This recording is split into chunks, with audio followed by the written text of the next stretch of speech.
Lors d'une fête luxueuse, une femme invisible aux yeux de l'élite est ridiculisée par un homme d'affaires arrogant. Mais sa réponse silencieuse, vêtue de dignité et de courage, renverse la situation devant tout le monde. Cette nuit-là, l'humiliation devint applaudissement, et ce qui n'était que moquerie se transforma en symbole de résistance. Le grand salon de l'hôtel Carlton resplendissait sous les lustres de cristal. L'élite cannoise défilait dans ses tenues exclusives, tandis que des serveurs en uniforme impeccable servèrent du champagne dans des coupes délicates. La climatisation peinait à disperser l'odeur mêlée des parfums coûteux qui flottaient dans l'atmosphère. C'était l'événement le plus attendu de l'année, le lancement de la nouvelle collection, l'âme de la Provence en or, de la joaillerie Beaumont, l'une des marques les plus prestigieuses du pays. Parmi les employés du buffet, Victoire Leroy tentait de passer inaperçue.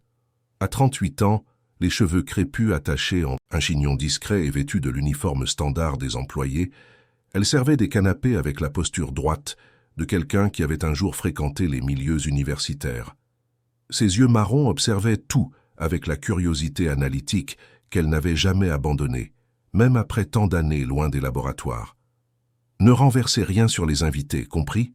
lui chuchota M. Pascal, le superviseur du buffet, en passant à côté d'elle. Monsieur Alexandre Beaumont est connu pour renvoyer des employés pour bien moins que ça. Victoire hocha la tête, déglutissant avec difficulté. Elle avait besoin de ce travail. Sa fille Marianne, âgée de 16 ans, dépendait d'elle. Depuis qu'elle avait été bannie du monde universitaire, à cause d'un vol de recherche qu'elle n'avait jamais réussi à prouver, sa vie avait été une lutte constante contre l'oubli et l'invisibilité. Au centre du salon, Alexandre Beaumont, héritier de l'empire de la joaillerie Beaumont, prit sa place au micro. Grand, 45 ans, bien porté, les cheveux grisonnants sur les tempes et un costume bleu marine qui coûtait plus que ce que Victoire gagnait en un an, il irradiait le pouvoir et l'arrogance. « Mesdames et messieurs », commença-t-il, la voix amplifiée, par le système de sonorisation, cette soirée ne concerne pas seulement les bijoux. Il s'agit d'art, de l'expression ultime de la beauté française, transformée en quelque chose d'éternel. Le public applaudit avec enthousiasme, tandis que Victoire circulait en proposant des canapés. C'est à ce moment-là qu'elle bouscula légèrement une femme portant une robe rouge extravagante. « Faites attention !» s'exclama la femme, regardant Victoire comme si elle était invisible. « Ces gens ne connaissent pas leur place. » Alexandre interrompit son discours, son regard perçant captant le petit tumulte. Avec un sourire qui n'atteignait pas ses yeux, il descendit de la scène improvisée et se dirigea vers Victoire. « Il semble que nous ayons une petite interruption, » dit-il dans son micro portable. « Quel est votre nom ?» demanda-t-il, pointant directement Victoire. Le salon tout entier se tut. Tous les regards se tournèrent vers l'employé du buffet qui était maintenant au centre de l'attention. « Victoire Leroy, monsieur, » répondit-elle, gardant la voix ferme malgré son cœur qui battait la chamade. « Victoire, » répéta-t-il, savourant le nom. « Approprié, vous vous sentez victorieuse en servant des canapés à des gens comme nous ?» Des rires épars résonnèrent dans le salon. Victoire sentit son visage brûler, mais elle maintint son regard fixe, refusant de montrer la moindre fragilité. « C'est un travail honnête, monsieur, » répondit-elle, provoquant quelques rires supplémentaires. Les yeux d'Alexandre brillèrent d'un intérêt renouvelé. Il y avait quelque chose chez cette femme, une dignité qui l'intriguait et l'agaçait à la fois. « Mesdames et messieurs, » annonça-t-il en se tournant vers le public, « aujourd'hui j'ai le plaisir de vous présenter la pièce maîtresse de notre collection, la robe Mimosa d'or. » Deux assistants apportèrent un mannequin recouvert d'un tissu de velours noir. Alexandre retira le tissu d'un geste théâtral, révélant une robe éblouissante, qui arracha des soupirs au public. C'était une pièce de haute couture d'un ton doré profond, avec des détails en émeraude et topaze, formant des motifs inspirés de la flore provençale. De petites feuilles et fleurs en or blanc ornèrent le corsage. Cette robe unique, mesdames et messieurs, est estimée à 5 millions d'euros, annonça Alexandre, savourant la réaction du public. Chaque pièce a été posée à la main par nos artisans.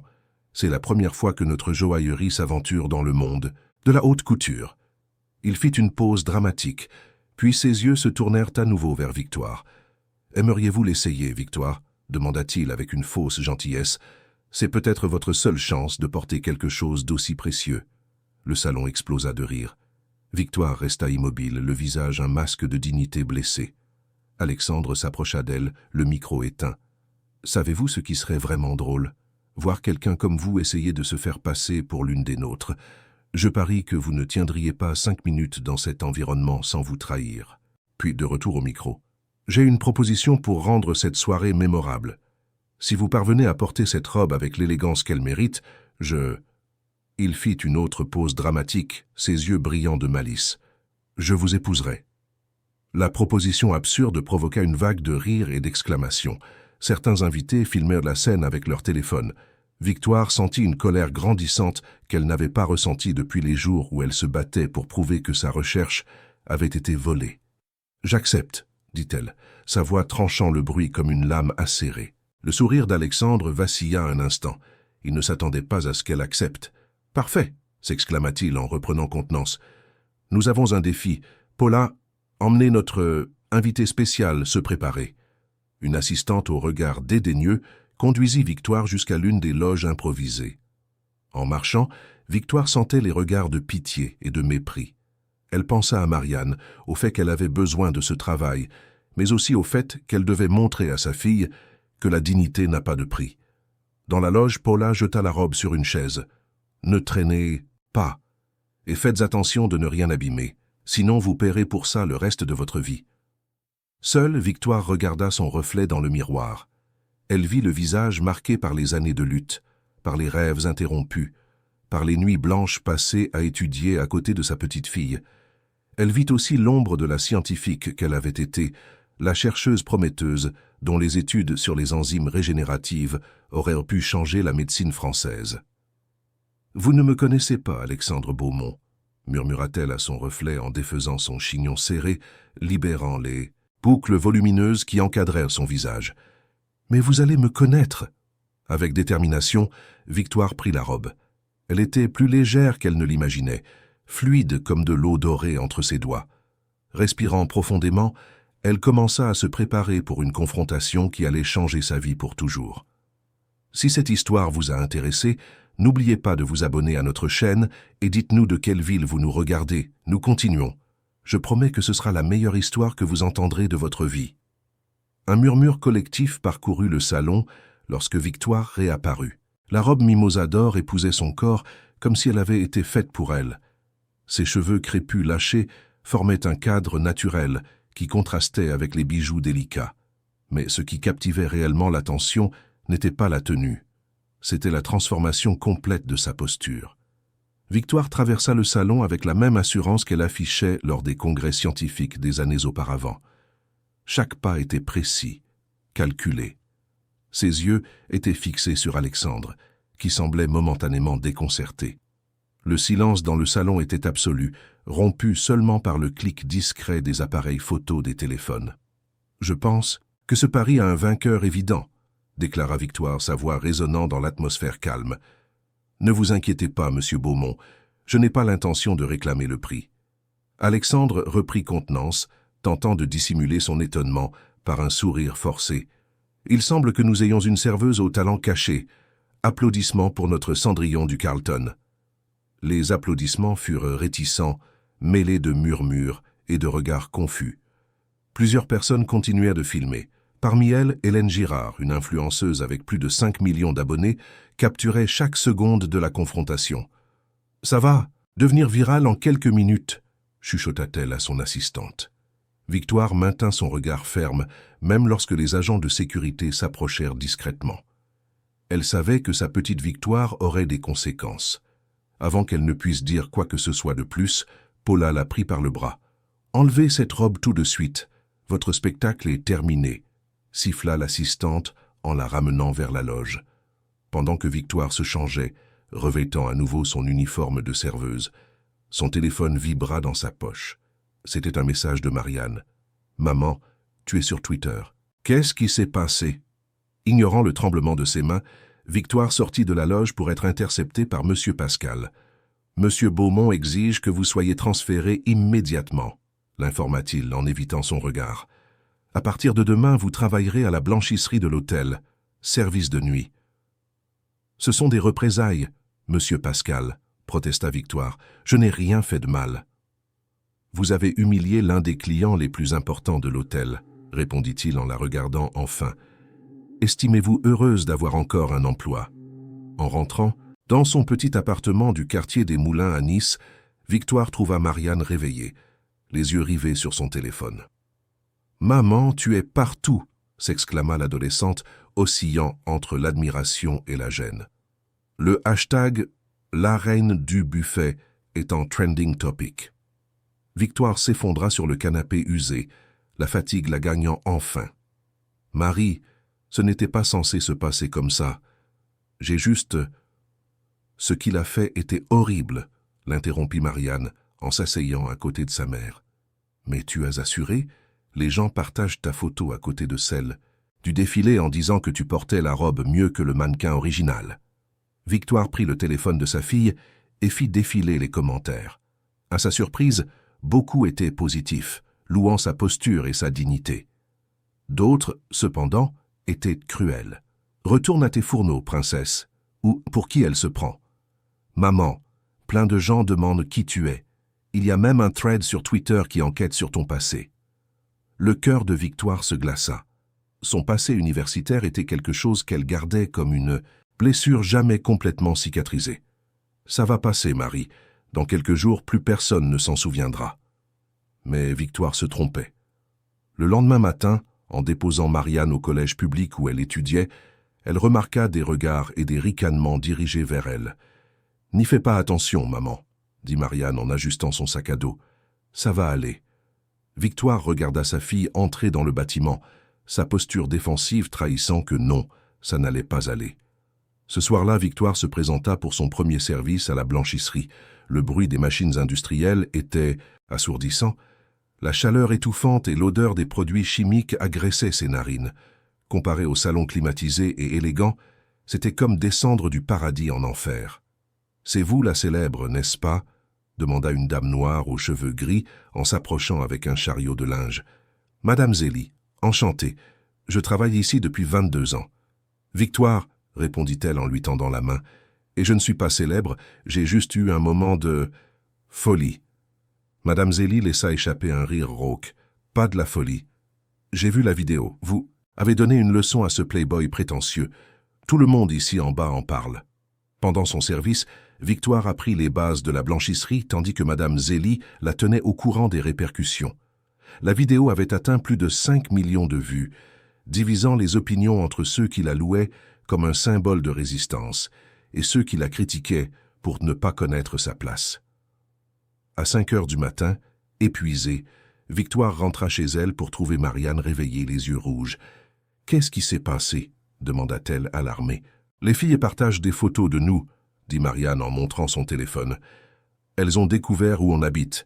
Elles disent qu'on est des prolos qui cherchent à se faire remarquer. » Sur l'écran, Victoire vit des photos de la façade modeste de son immeuble et même une vieille photo d'elle, de l'époque où elle était encore chercheuse à l'université Côte d'Azur. Quelqu'un avait déterré son passé. « Comment ont-ils eu ça ?» murmura-t-elle en s'asseyant à côté de sa fille.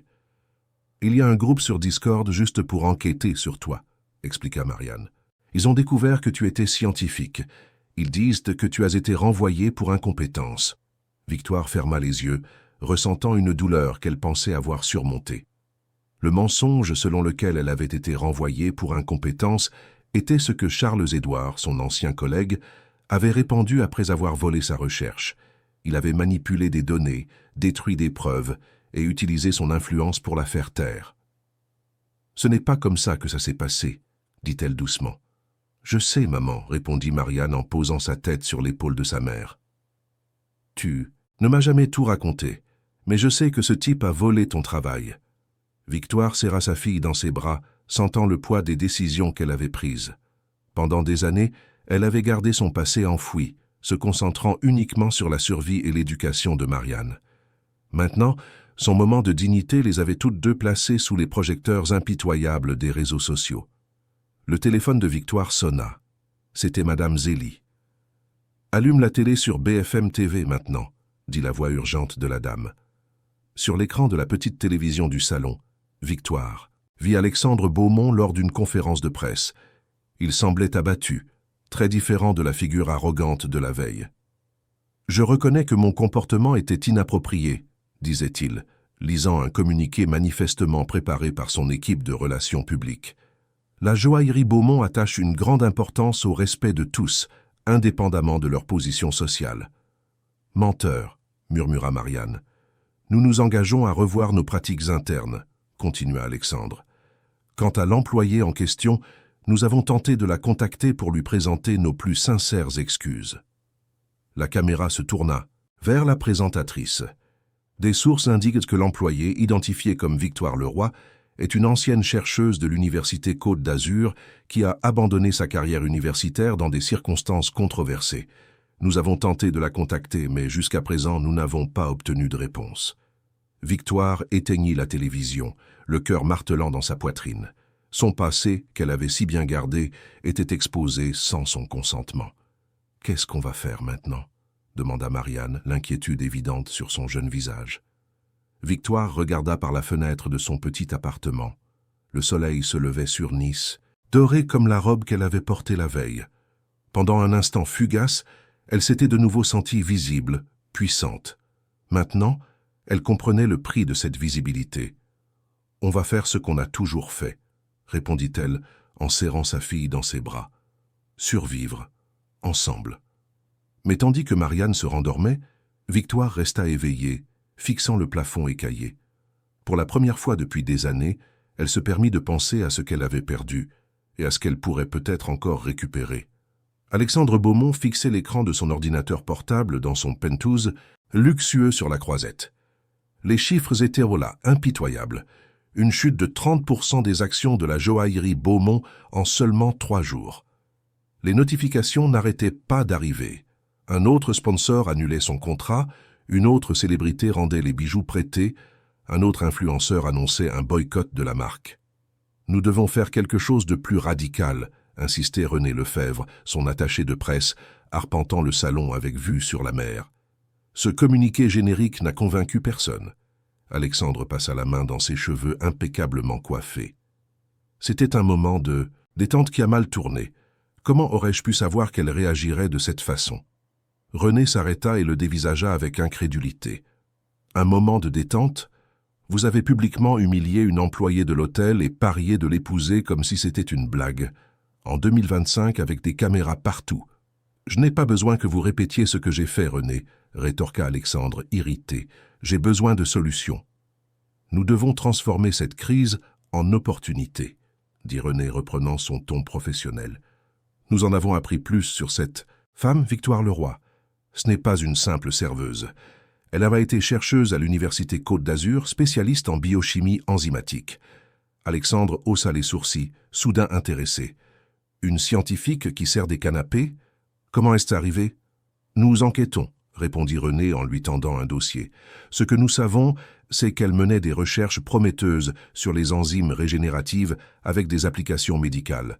Soudain, elle a été écartée de l'université il y a 7 ans. Ils ont invoqué une faute éthique, mais les détails sont flous. Alexandre feuilleta le dossier, s'arrêtant sur une vieille photo de Victoire dans un laboratoire. Elle semblait différente, cheveux attachés, lunettes à monture fine, blouse blanche. Mais les yeux étaient les mêmes, déterminés et intelligents, qu'il avait défiés lors de la confrontation à l'hôtel. « Elle a une fille adolescente, continua René. Elle l'élève seule. Le père ne figure pas sur l'acte de naissance. Elles vivent dans un appartement modeste dans le quartier des Moulins. Elle travaille au Carlton depuis près de 5 ans. Elle a commencé comme femme de ménage. Un plan commençait à se former dans l'esprit d'Alexandre. Une scientifique brillante tombée en disgrâce, qui travaille maintenant dans des emplois subalternes pour subvenir aux besoins de sa fille. C'est parfait. Parfait ? Questionna René, confuse. Pour notre rédemption, expliqua Alexandre en se levant, excité. Imaginez, l'homme d'affaires arrogant reconnaît son erreur et aide la scientifique lésée à retrouver sa carrière. C'est une histoire de rédemption que la presse va adorer. René sourit, comprenant la stratégie. Nous pouvons annoncer un programme de bourse de la Fondation Beaumont pour les femmes scientifiques, et Victoire sera notre première bénéficiaire. Compléta Alexandre. Génial. Organisez une rencontre avec elle au plus vite. Pendant ce temps, dans l'appartement des Moulins, Victoire se réveilla en sursaut au son de la sonnette. Elle consulta sa montre 10h32.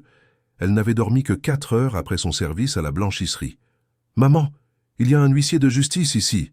cria Marianne depuis le salon. Victoire se leva d'un bond, enfilant un peignoir par-dessus le t-shirt et le short qu'elle portait pour dormir. Dans le salon, un homme en costume usé lui tendait une enveloppe. « Avis d'expulsion pour non-paiement de loyer », expliqua-t-il mécaniquement. « Vous avez 15 jours pour régler la dette ou libérer les lieux. » Après le départ de l'huissier, Victoire ouvrit l'enveloppe avec des mains tremblantes. Elle devait 3 mois de loyer. Elle avait utilisé ses économies pour les fournitures scolaires de Marianne et pour réparer le réfrigérateur qui était tombé en panne le mois précédent. « On va devoir déménager encore ?» demanda Marianne, sa petite voix rappelant à Victoire que, malgré sa maturité, elle n'était encore qu'une adolescente effrayée. « Non », répondit Victoire avec plus de conviction qu'elle n'en ressentait. « Je vais trouver une solution. » Le téléphone sonna, c'était Madame Zélie. « Ma petite, il y a un homme ici à la blanchisserie qui vous demande. Il dit qu'il est l'avocat de la joaillerie Beaumont. » L'estomac de Victoire se noua. « Qu'est-ce qu'il veut ?»« Je ne sais pas, mais il porte un costume cher et a l'air pressé. Il a dit qu'il devait vous parler de toute urgence. »« Dites-lui que je ne suis pas disponible, » répondit Victoire. La dernière chose dont elle avait besoin était d'autres complications impliquant Alexandre Beaumont. « Je lui ai déjà dit. » Il a laissé une carte avec un numéro à appeler, et Victoire, il a mentionné quelque chose à propos d'une proposition qui pourrait changer votre situation actuelle. Victoire raccrocha, pensive. De l'autre côté de la fenêtre, elle vit une voiture garée. Elle n'appartenait pas au voisinage. À l'intérieur, un homme avec un appareil photo professionnel. « Il y a un photographe en bas », dit Marianne, qui observait également par la fenêtre. « Depuis hier soir, ça doit être la presse. »« Alors on ne peut pas sortir, » conclut Victoire, du moins pour l'instant. Le téléphone sonna de nouveau, numéro inconnu. Victoire ignora. Quelques secondes plus tard, un message. « Mademoiselle Leroy, je représente Monsieur Alexandre Beaumont. Il souhaiterait discuter d'une proposition qui pourrait vous être professionnellement bénéfique. Veuillez répondre à ce message. » Tout au long de la journée, d'autres messages arrivèrent, de journalistes demandant des interviews, de personnes soutenant son attitude, et même d'un producteur de télévision intéressé par son histoire de résilience. Victoire les ignora tous.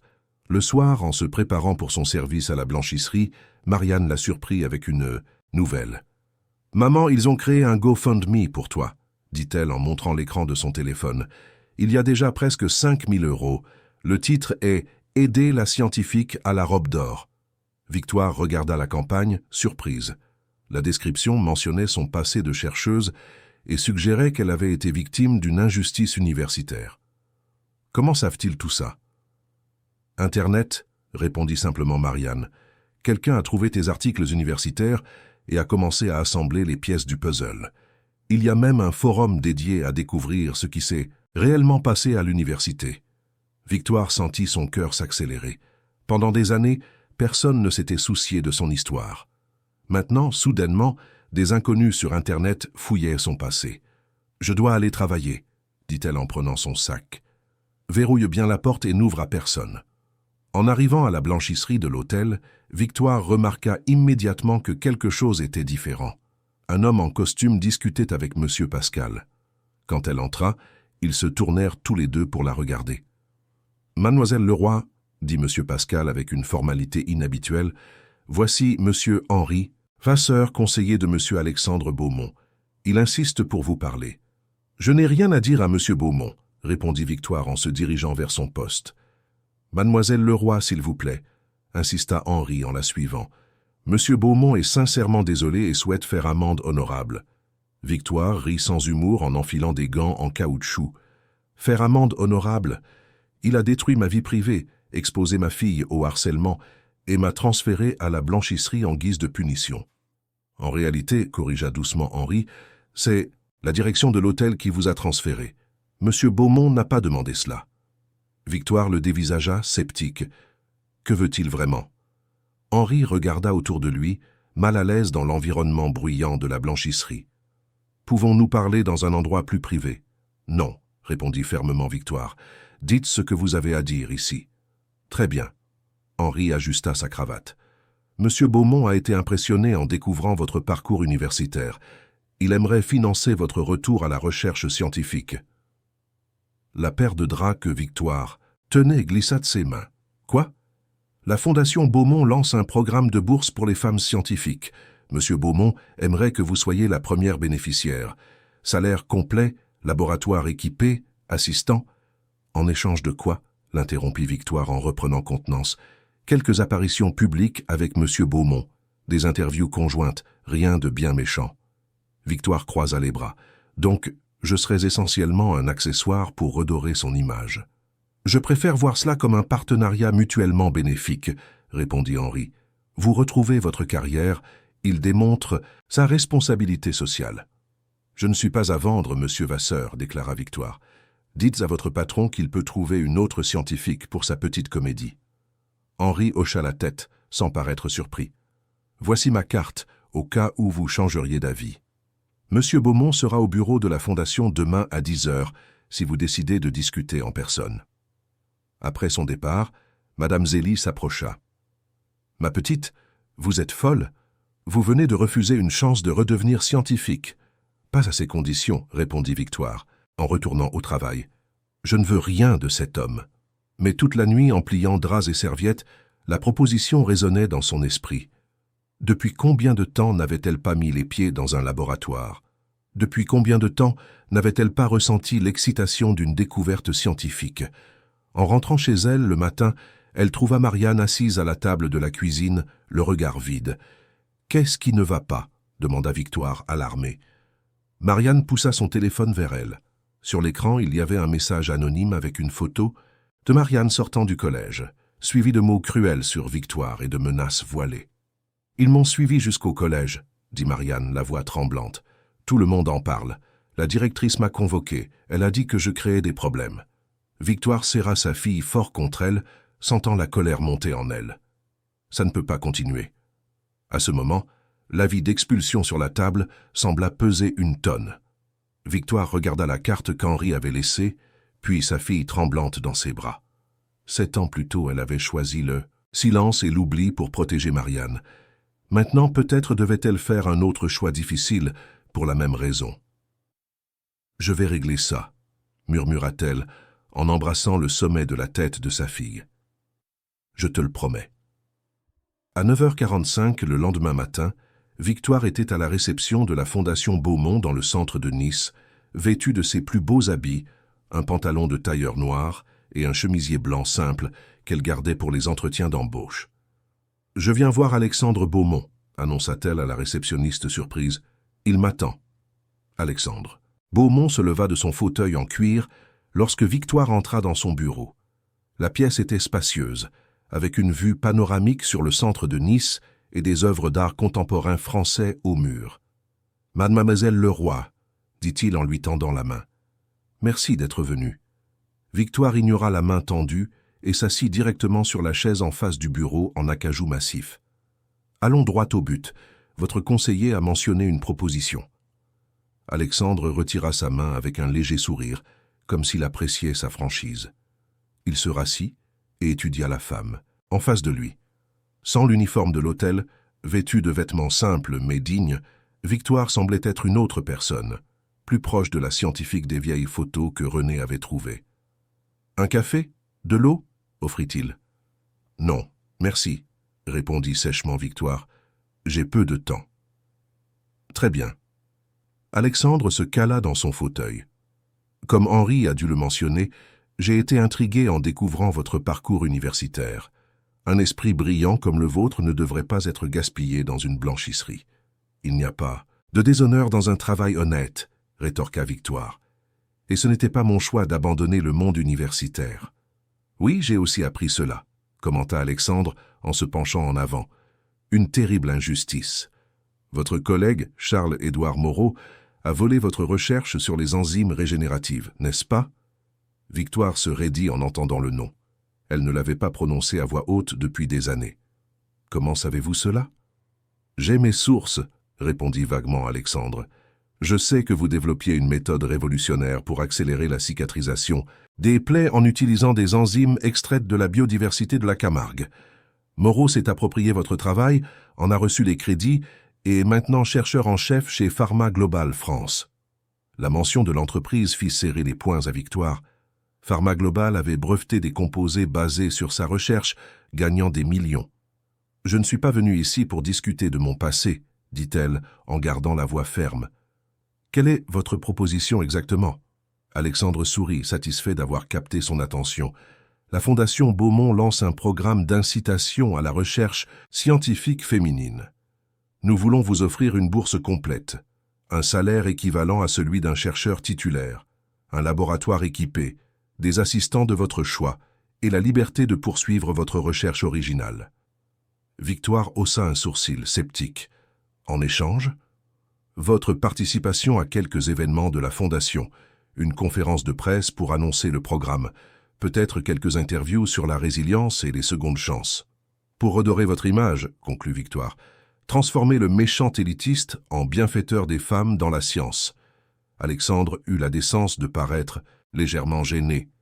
Je préfère penser que nous transformons une situation regrettable en quelque chose de positif pour toutes les personnes concernées.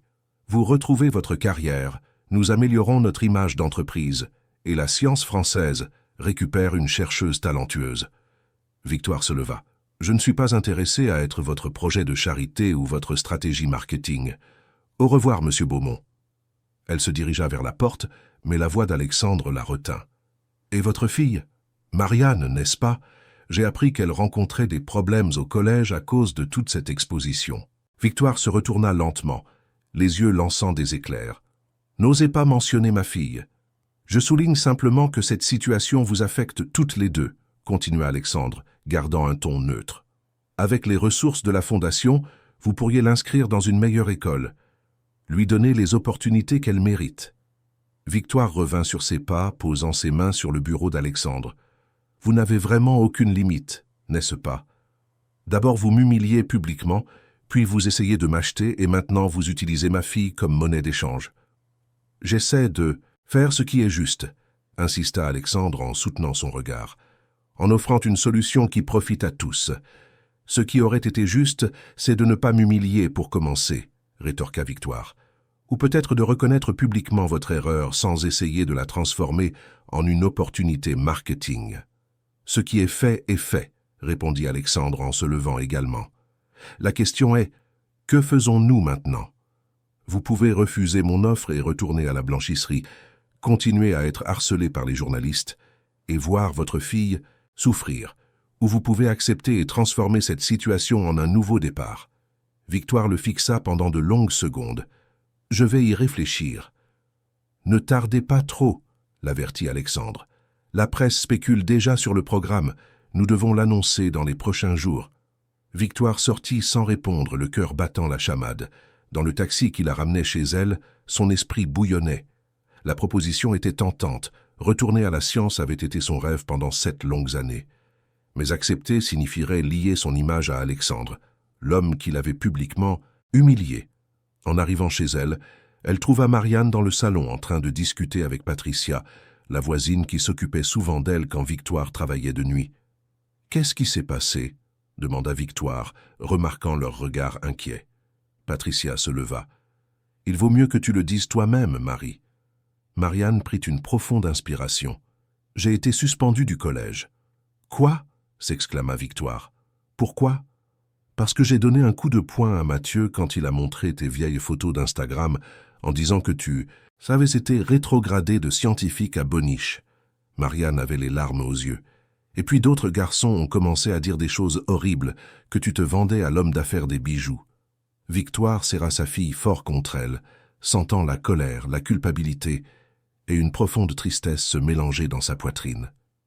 La directrice a dit qu'elle ne peut pas garantir sa sécurité avec toute cette attention, expliqua Patricia.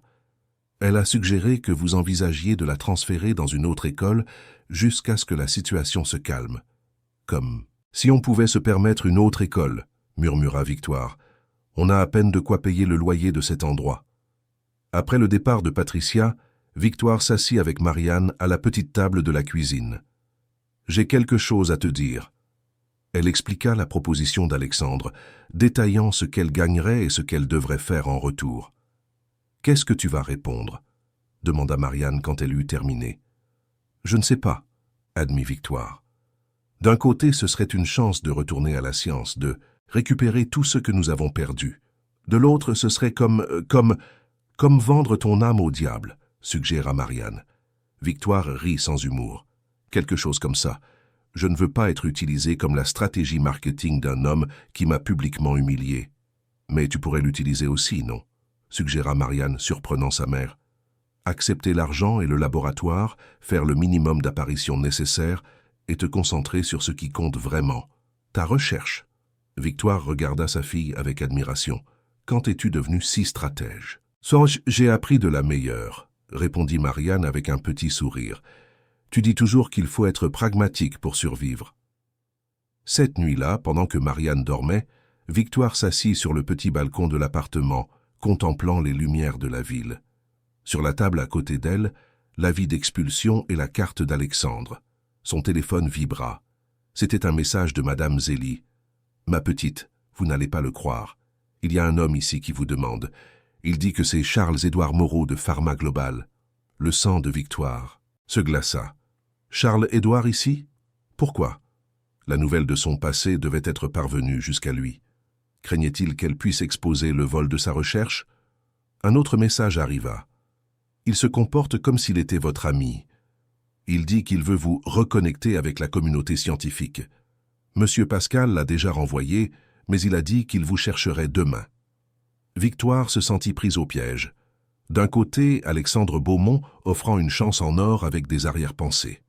De l'autre, Charles-Édouard surgissant du passé, probablement pour s'assurer qu'elle reste silencieuse. Le lendemain matin, elle prit sa décision. Elle appela Henri, le conseiller d'Alexandre. « J'ai quelques conditions, déclara-t-elle dès qu'il décrocha. « Monsieur Beaumont sera ravi d'en discuter, » répondit Henri, sans cacher sa satisfaction. « Que diriez-vous d'un déjeuner aujourd'hui ?» À 13h, Victoire était de retour au bureau d'Alexandre, mais avec une posture différente. Elle portait le même ensemble simple, mais tenait une pochette avec des documents et une confiance renouvelée. « Henri a mentionné que vous aviez des conditions, » commença Alexandre après que la secrétaire leur eut servi de l'eau. « Oui, » confirma Victoire en ouvrant sa pochette. « Premièrement, je veux tout par écrit, avec des détails sur le financement, la durée et mon indépendance scientifique. » Alexandre hocha la tête. « Bien sûr, nous aurons un contrat formel. Deuxièmement, continua-t-elle, je veux choisir mon équipe sans interférence, et je veux travailler à l'Institut de biochimie de l'Université Côte d'Azur, pas dans un laboratoire de la Fondation Beaumont. » « Cela peut s'arranger, » acquiesça Alexandre, en prenant des notes. « Autre chose ?»« Oui. » Victoire poussa un papier dans sa direction. « Voici la liste complète. Le paiement de mes dettes actuelles, y compris le loyer en retard. Une bourse d'études complète pour Marianne dans une école de qualité, un contrôle total sur mon image publique, rien ne sera divulgué sans mon approbation préalable. Et vous participerez à un cours sur l'abus de pouvoir et le harcèlement dispensé par une organisation féministe de mon choix. » Alexandre lut la liste, son visage impénétrable. Quand il eut terminé, il regarda Victoire avec un mélange de surprise et de respect réticent. « Vous n'êtes pas en position de faire autant d'exigences, » dit-il finalement. « Au contraire, » rétorqua Victoire. « Vous avez plus besoin de moi que moi de vous. Vos actions ont chuté de 30% depuis l'incident. J'ai perdu le compte des contrats que vous avez perdus. La presse vous dépeint comme le méchant parfait, riche, arrogant et cruel envers une travailleuse. » Alexandre resta silencieux un moment. « Et si je refuse ? Alors je donnerai l'exclusivité à TF1. Je raconterai toute l'histoire, non seulement votre humiliation publique, mais aussi comment vous avez tenté de m'acheter par la suite. J'imagine que cela n'aiderait pas beaucoup votre campagne. » De relations publiques. Les yeux d'Alexandre brillèrent, mais pas de colère. Il y avait là quelque chose qui ressemblait presque à de l'admiration. « Vous êtes plus coriace que vous n'en avez l'air, Victoire Leroy. »« J'ai dû l'être, » répondit-elle simplement. « Alors avons-nous un accord ?» Alexandre tendit la main. « Nous avons un accord. Bienvenue à la Fondation Beaumont. » Cette fois, Victoire accepta la poignée de main, ferme et déterminée. Ce n'était pas une reddition, conclut-elle. C'était une nouvelle bataille sur un nouveau terrain, un terrain qu'elle connaissait mieux que lui. La conférence de presse aura lieu la semaine prochaine, l'informa Alexandre. Mon équipe vous contactera pour les préparatifs. Elle aura lieu dans le même salon, déclara Victoire. Pardon? La conférence de presse. Je veux qu'elle ait lieu dans le même salon du Carlton où vous m'avez humilié. Poétique, vous ne trouvez pas? Alexandre la regarda avec une curiosité sincère. Vous êtes une femme surprenante, mademoiselle Leroy. Docteur Leroy, corrigea-t-elle en se levant pour partir, et vous n'avez encore rien vu. Le salon Atlantique de l'hôtel Carlton était méconnaissable. Là où se trouvaient auparavant des tables élégantes, avec des invités de la haute société, il y avait maintenant des rangées de chaises pour les journalistes. À la place du mannequin avec la robe dorée, un podium avec le logo de la Fondation Beaumont et des bannières annonçant le programme scientifique de demain, encouragement à la recherche féminine. En coulisses, Victoire refusait gentiment les tentatives de la maquilleuse engagée par Alexandre. « Je suis très bien comme ça, merci », insista-t-elle en se regardant dans le miroir. Elle avait opté pour un ensemble pantalon et blazer bleu marine simple mais élégant, acheté spécialement pour l'occasion. Ses cheveux crépus étaient lâchés, encadrant son visage avec une dignité naturelle. Mais M. Beaumont a insisté pour une mise en beauté complète, argua la maquilleuse nerveuse. « Et j'insiste sur le fait que je suis très bien comme ça », répondit fermement Victoire. « Mon apparence n'est pas négociable. » La porte s'ouvrit et Alexandre entra, impeccable dans son costume gris. Il s'arrêta en voyant Victoire sans maquillage et avec ses cheveux naturels. « Je pensais que nous nous étions mis d'accord sur une mise en beauté complète », commenta-t-il clairement contrarié. « Non, vous vous êtes mis d'accord avec votre équipe », corrigea Victoire. « Je ne suis pas une poupée que vous pouvez habiller, Alexandre. Je vais apparaître tel que je suis, une scientifique sérieuse, pas un accessoire marketing. » Avant qu'Alexandre ne puisse répondre, René entra précipitamment. « Nous sommes prêts. La salle est comble. Tous les principaux médias sont présents. » Alexandre étudia Victoire un instant de plus, puis hocha la tête. « Allons-y alors. » Lorsqu'ils entrèrent dans le salon, une vague de flash les accueillit. Victoire sentit son estomac se nouer en voyant tant de caméras et de visages inconnus. C'était très différent des congrès scientifiques auxquels elle était habituée des années auparavant. Alexandre prit sa place au podium, souriant aux caméras, avec l'assurance de quelqu'un né pour être sous les feux de la rampe. « Bonjour à tous. Je vous remercie de votre présence en ce moment important pour la Fondation Beaumont. Aujourd'hui, j'ai le plaisir d'annoncer officiellement le lancement du programme scientifique de demain, une initiative visant à soutenir les femmes dans la science française. » Pendant qu'il parlait, Victoire observait les expressions des journalistes. Certains prenaient des notes furieusement, d'autres semblaient sceptiques. Une journaliste, au fond, ne cachait pas son regard critique. « C'est avec une immense fierté que je vous présente notre première bénéficiaire, le docteur Victoire Leroy, biochimiste spécialisé en enzymes régénératives, dont la recherche prometteuse a été interrompue par des circonstances défavorables. » Alexandre tendit la main, invitant Victoire à le rejoindre au podium. Elle marcha d'un pas ferme, consciente d'être dans le même espace où, quelques semaines plus tôt, elle avait été humiliée. L'ironie n'échappait à personne. « Merci, Monsieur Beaumont, » dit-elle au micro. « Avant toute chose, je tiens à clarifier quelque chose. Je ne suis pas ici pour perpétuer un récit de rédemption ou de conte de fées. » Un murmure parcourut l'auditoire. À côté d'elle, Alexandre se raidit presque imperceptiblement. « La Fondation Beaumont finance mon retour à la recherche scientifique, et j'en suis reconnaissante.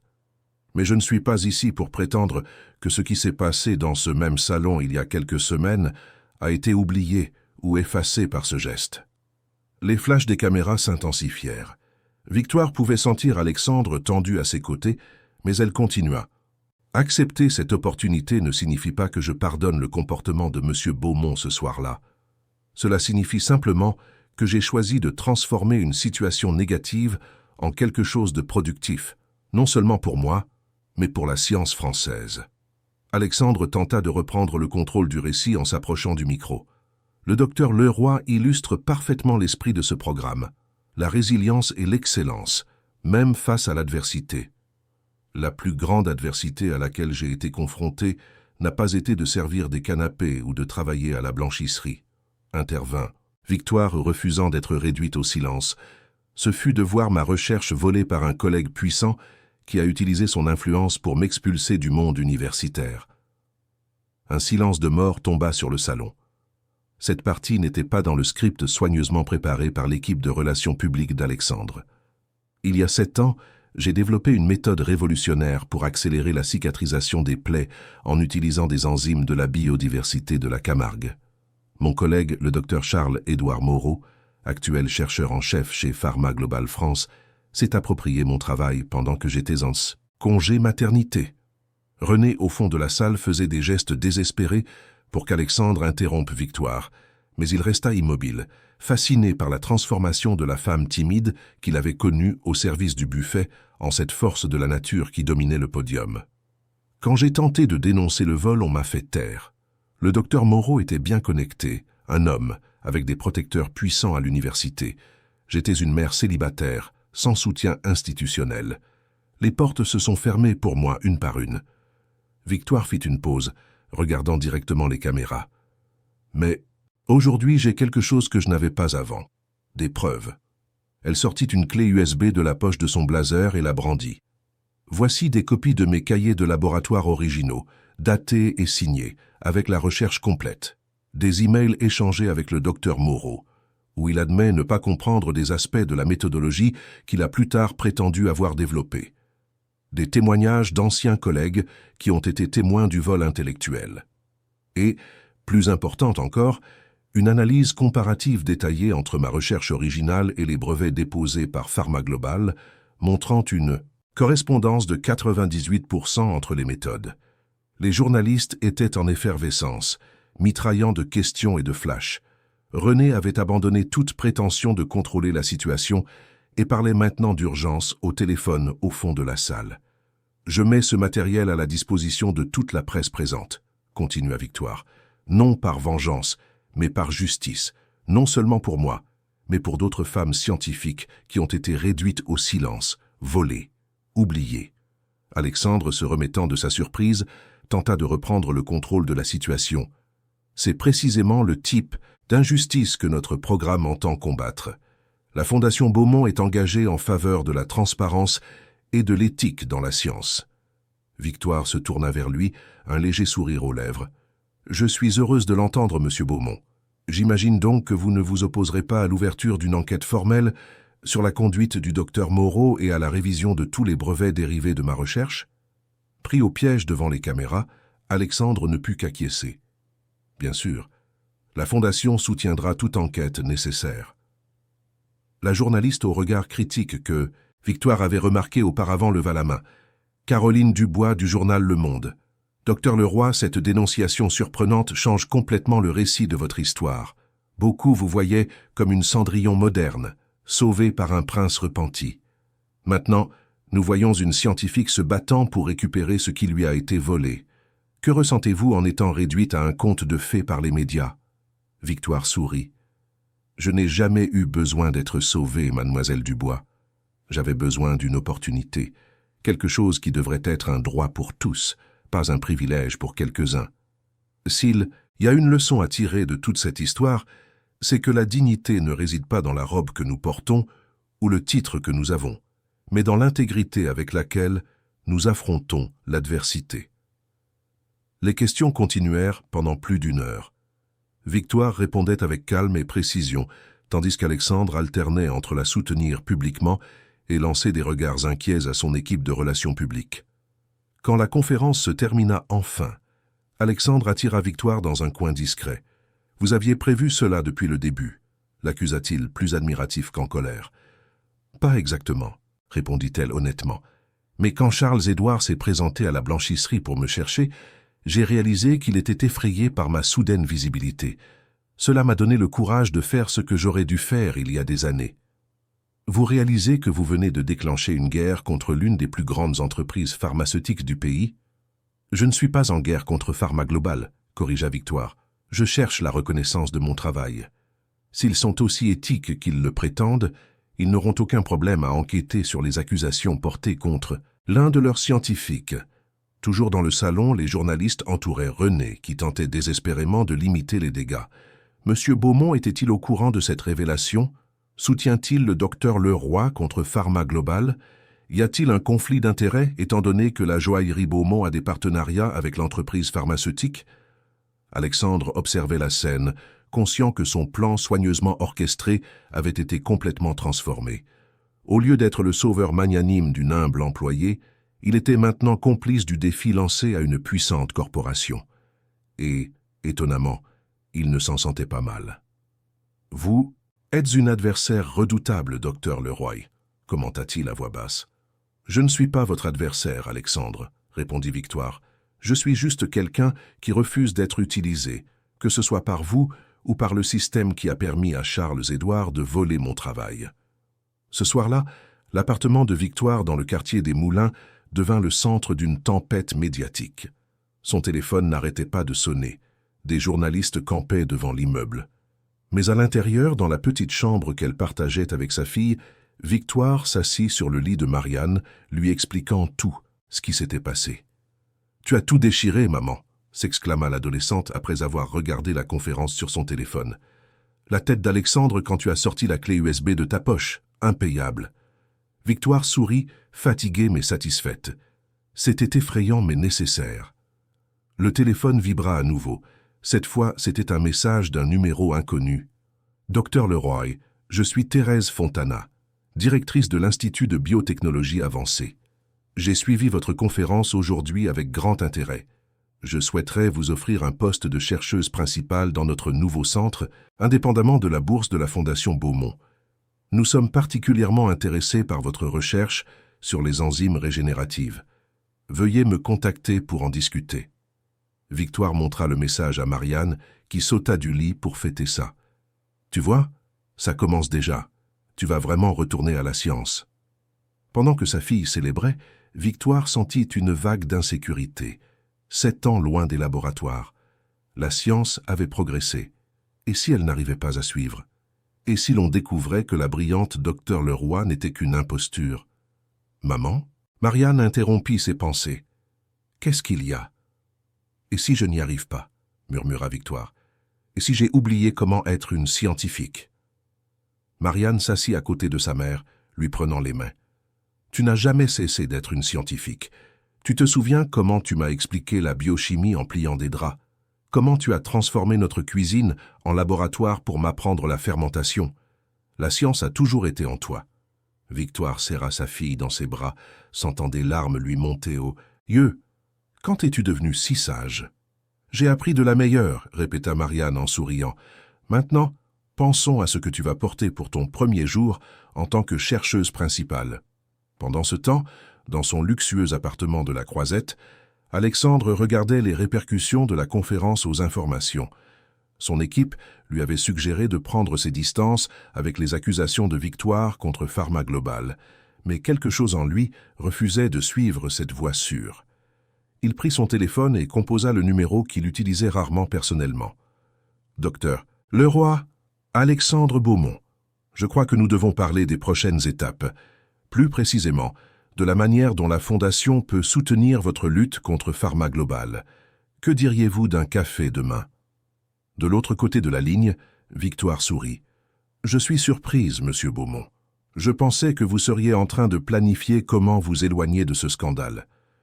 Disons que vous m'avez inspiré à être moins calculateur et plus authentique. » Le silence qui suivit était chargé de possibilités.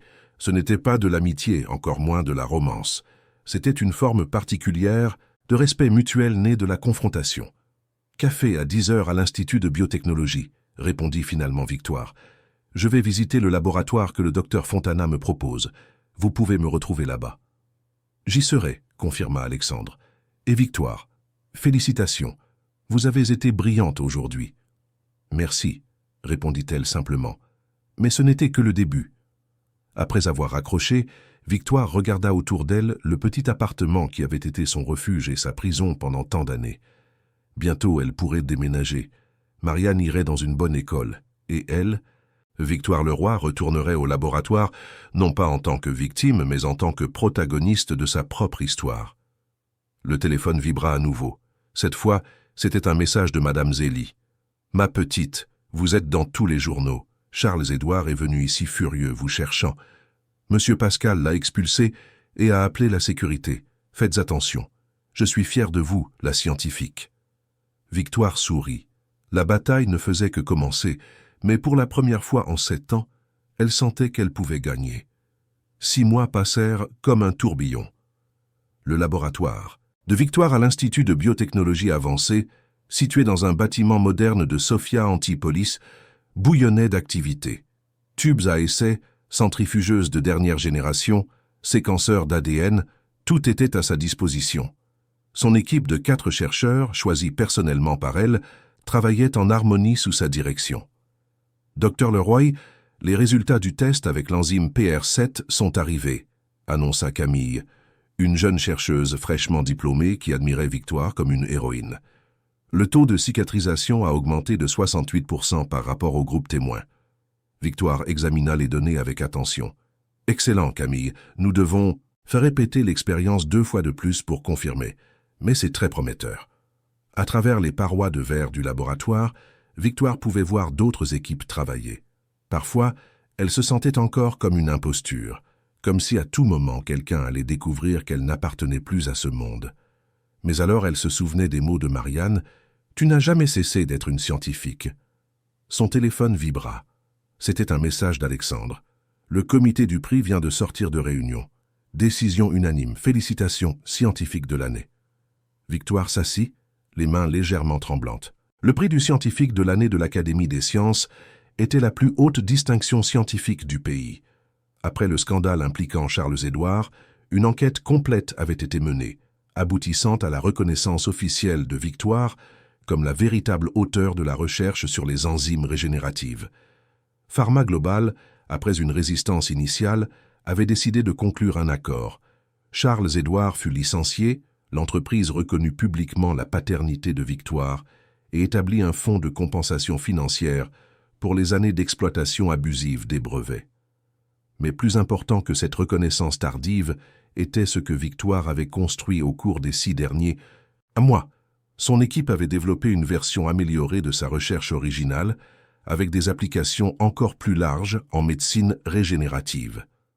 Après le travail, Victoire alla chercher Marianne à sa nouvelle école, un lycée privé avec un excellent programme scientifique, où l'adolescente s'épanouissait académiquement. « Comment s'est passée ta journée ?» demanda Victoire, observant sa fille monter dans la voiture avec son sac à dos rempli de livres. « Incroyable! Mon projet sur les écosystèmes de la Méditerranée a été sélectionné pour le concours national des sciences, » répondit Marianne, excitée, puis remarquant quelque chose sur le visage de sa mère. « Qu'est-ce qui s'est passé? Tu as l'air différente. » Victoire sourit. « Je vais recevoir le prix du scientifique de l'année. » Marianne cria de joie, serrant sa mère maladroitement par-dessus la console centrale de la voiture. « Je le savais. Tu le mérites tellement, maman. C'est quand la cérémonie? Je peux mettre la robe bleue qu'on a achetée le mois dernier? »« Dans 2 semaines. »« Et oui, tu peux mettre la robe bleue, » répondit Victoire en riant de l'enthousiasme de sa fille. « Alexandre vient de me prévenir. »« Alexandre, hein? Ce n'est plus Monsieur Beaumont ?» la taquina Marianne en haussant les sourcils d'un air suggestif. Victoire secoua la tête. « Ne recommence pas avec ça, Marie. Notre relation est strictement professionnelle. »« Si tu le dis. » Marianne haussa les épaules avec un sourire malicieux. « Mais il passe au laboratoire au moins 1 fois par semaine, et il apporte toujours ces chocolats belges que tu adores. Il est le président de la fondation qui finance une partie de notre recherche, » justifia Victoire, bien qu'elle sente une légère rougeur sur ses joues. « C'est normal qu'il suive nos progrès. » La vérité est que la relation entre Victoire et Alexandre avait évolué de manière inattendue. Après leur confrontation initiale, ils avaient développé un respect mutuel qui, progressivement, s'était transformé en un partenariat sincère. Alexandre avait rempli sa part du contrat, y compris en participant aux cours sur l'abus de pouvoir organisé par la Fondation des femmes, comme Victoire l'avait exigé. À la surprise de tous, il avait pris le cours si au sérieux qu'il avait mis en œuvre des changements significatifs dans la culture d'entreprise de la joaillerie Beaumont, promouvant plus de femmes à des postes de direction et établissant des politiques strictes contre le harcèlement. Dans le nouvel appartement de Victoire, un confortable 4 pièces à Antibes, payé avec sa compensation financière de Pharma Global, mère et fille se préparaient pour un dîner spécial. « Madame Zélie a confirmé qu'elle venait ?» demanda Marianne en mettant la table. « Oui, et Patricia et sa fille. ainsi que Camille du laboratoire ont aussi confirmé, répondit Victoire en vérifiant le riz sur le feu. Alexandre devrait aussi passer rapidement. Pour te livrer personnellement ton discours pour la cérémonie? Demanda Marianne, toujours taquine. Non, pour apporter les documents du nouveau partenariat entre l'Institut et la Fondation, corrigea Victoire en essayant de garder un ton neutre. L'interphone sonna. C'était Madame Zélie qui arrivait. L'ancienne employée de la blanchisserie travaillait maintenant comme superviseur des services au Carlton, promue après une refonte complète de la structure hiérarchique de l'hôtel, une autre conséquence indirecte de l'incident de la robe, comme on l'appelait désormais. Bientôt, l'appartement fut plein.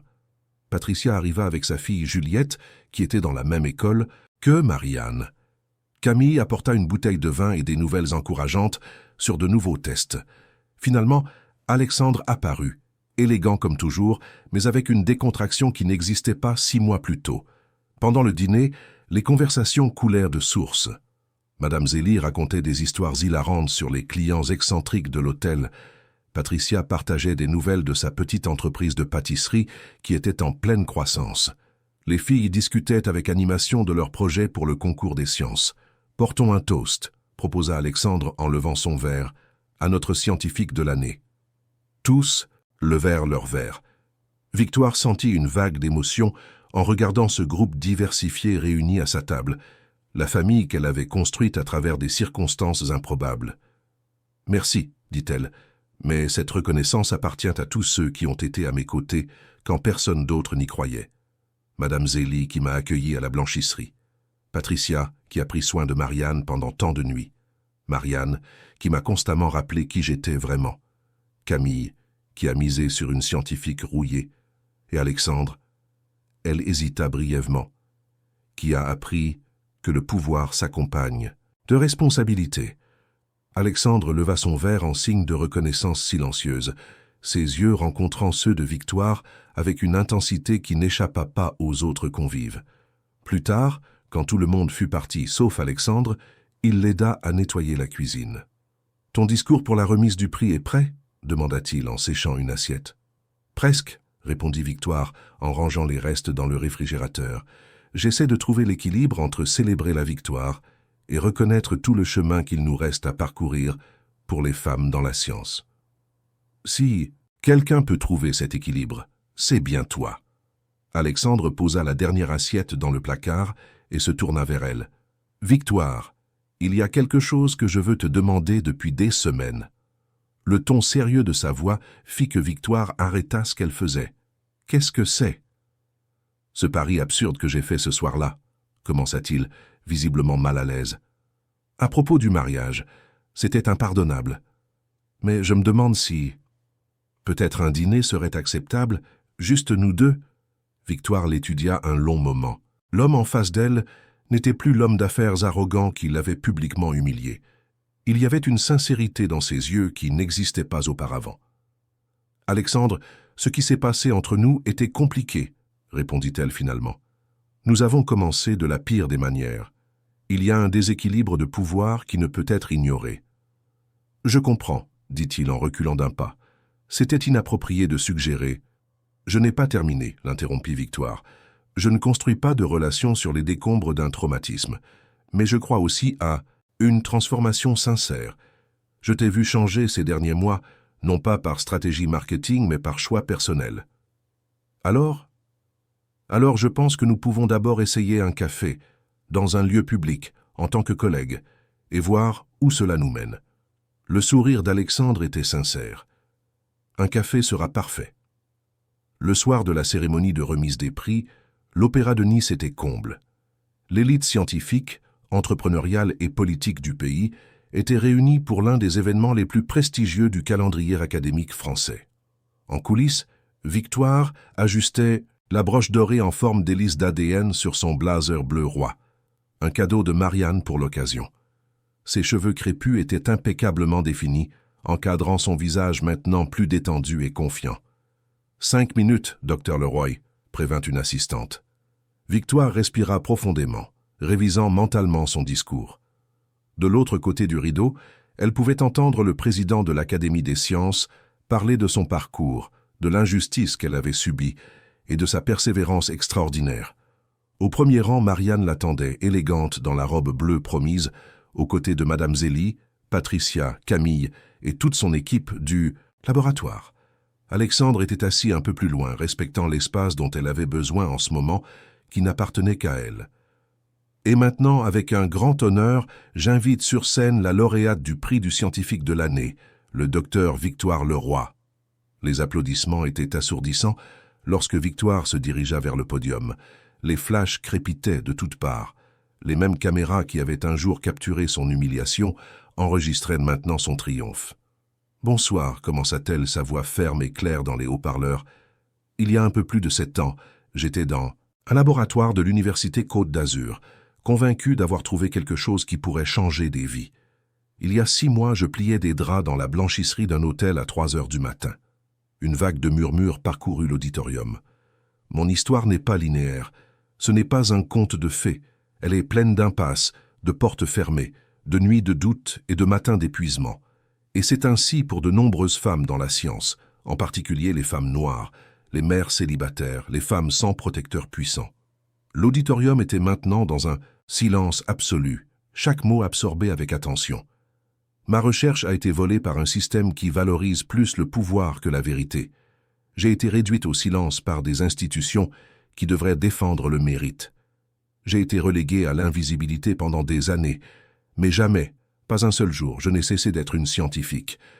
Ses yeux rencontrèrent ceux de Marianne, qui souriait les larmes aux yeux.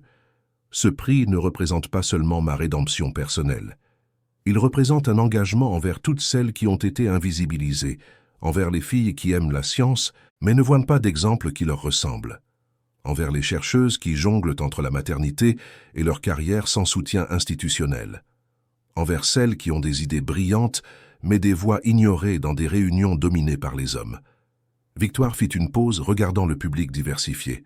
Je remercie ma fille Marianne, qui n'a jamais douté de moi-même quand je doutais de moi-même. Madame Zélie, qui m'a appris que la dignité n'a rien à voir avec le poste ou le titre. Patricia, qui a pris soin de ma fille pendant que je travaillais des nuits entières. Mon équipe, qui a misé sur une scientifique rouillée. Et oui, je remercie même Alexandre Beaumont. Ses yeux rencontrèrent les siens dans le public, qui, ironiquement, en tentant de m'humilier, a fini par catalyser le processus qui m'a ramené à la science, et qui, à son crédit, a eu l'humilité de reconnaître ses erreurs et le courage de changer sincèrement. Alexandre inclina légèrement la tête en signe de reconnaissance, un petit sourire aux lèvres. « Ce n'est que le début », continua Victoire. « Notre recherche sur les enzymes régénératives montre déjà des résultats prometteurs qui pourraient révolutionner le traitement des plaies chroniques, avec le potentiel de bénéficier à des millions de personnes. Et nous développons un programme de mentorat pour les jeunes scientifiques des communautés défavorisées, afin que d'autres filles comme moi n'aient pas à attendre un incident viral pour avoir leur chance. » Les applaudissements commencèrent spontanément, interrompant son discours. Victoire attendit qu'il diminue avant de conclure. « Je ne suis pas définie par ce qu'on m'a fait. Je suis définie par la façon dont j'ai répondu. Et ma réponse est claire. La persévérance, l'excellence et la détermination inébranlable d'ouvrir des portes pour que d'autres puissent passer. Merci beaucoup. » Le public se leva dans une ovation debout. Marianne fut la première, suivie par tout le premier rang, puis le théâtre tout entier. Les flashs crépitaient sans cesse, tandis que Victoire recevait le trophée de cristal des mains du président de l'Académie. En coulisses, après avoir salué admirateurs et collègues, Victoire trouva enfin un moment de solitude. Elle regarda le trophée dans ses mains, sentant le poids de tout ce qui s'était passé pour en arriver là. Un léger coup à la porte la tira de ses pensées. C'était Alexandre, tenant un petit bouquet d'orchidées sauvages. « Discours impressionnant, dit-il en lui tendant les fleurs, et mérité. Merci, répondit-elle en acceptant le bouquet. Pour ça et pour, pour votre rôle dans tout ça. Ironique, n'est-ce pas, sourit Alexandre. Si je n'avais pas été un parfait imbécile ce soir-là, vous seriez probablement encore à la blanchisserie et je serais toujours le même homme d'affaires arrogant. La vie a de ses retournements, acquiesça Victoire. Nous avons encore beaucoup à apprendre l'un de l'autre. En commençant par « ce café que vous m'avez promis », lui rappela-t-il. « Demain, 10 heures, au café de l'Institut », confirma-t-elle, « en tant que collègue. » En tant que collègue, répéta Alexandre. Pour l'instant. Victoire sourit, sans confirmer ni nier l'insinuation. L'avenir était ouvert, plein de possibilités qu'elle n'osait même pas imaginer des mois auparavant. La porte s'ouvrit à nouveau et Marianne entra en courant, se jetant dans les bras de sa mère. « Tu as tout déchiré, maman, tout le monde parle de ton discours. » Victoire serra sa fille fort contre elle. « Nous avons tout déchiré, Marie. C'est autant ta victoire que la mienne. » Madame Zélie apparut à la porte, suivie de Patricia et de l'équipe du laboratoire. « La presse vous attend dehors, célèbre scientifique, et il y a une file de jeunes filles qui veulent des autographes. » Victoire regarda le groupe réuni autour d'elle, sa famille choisie, construite à travers l'adversité et la résilience. Elle posa le trophée sur la table et ajusta la broche en forme d'hélice d'ADN. « Allons-y alors, » dit-elle en se dirigeant vers la porte. « Nous avons un monde à transformer. Chers auditeurs, nous espérons que l'histoire de Victoire et Marianne a touché vos cœurs. Le parcours de cette brillante scientifique nous rappelle que la dignité ne réside pas dans les titres que nous portons, mais dans la force avec laquelle nous affrontons l'adversité. Pour continuer ce voyage émotionnel, nous avons préparé une playlist spéciale avec des histoires tout aussi captivantes sur la résilience et les nouveaux départs. Vous trouverez le lien sur la gauche de cet écran. Si ce récit a éveillé en vous le désir de connaître d'autres femmes inspirantes qui ont transformé des situations difficiles en triomphe, n'hésitez pas à vous abonner à notre chaîne et à laisser un like sur cette vidéo. Chaque jour, nous vous proposons des histoires uniques qui explorent la complexité de la vie humaine, avec des personnages réels et des dilemmes auxquels nous pouvons tous être confrontés à un moment ou à un autre. Laissez-nous en commentaire votre partie préférée et quelles autres histoires vous aimeriez entendre. Nous sommes impatients de lire vos avis.